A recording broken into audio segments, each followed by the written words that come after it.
New Netaji युवा संघाच्या वतीने सार्वजनिक श्री श्री दुर्गा उत्सव कोजागिरी लक्ष्मी पूजा 2024 कार्यक्रमाचे उद्घाटन।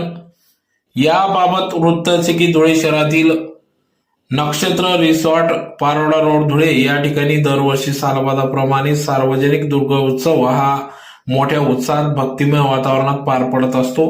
सदरचे हे 11वे वर्ष असून न्यू नेताजी युवा संघाच्या वतीने शक्तिमैती अध्यक्ष हे दरवर्षी या ठिकाणी या कार्यक्रमाचे आयोजन करीत असतात। तर धुळे शहरात भव्य स्वरूपात या ठिकाणी अतिशय भक्तिमय वातावरणात दुर्गा माता उत्सव हा पार पडत असतो। तर गेल्या 2 वर्षापासून या ठिकाणी धुळे शहरातील पारोडा रोडवर असलेल्या नक्षत्र रिसॉर्ट या ठिकाणी न्यू नेताजी युवा संघाच्या वतीने सार्वजनिक श्री श्री दुर्गा उत्सव व कोजागिरी लक्ष्मी पूजा 2024 कार्यक्रम हा पार पडत आहे। तर यावर्षी देखील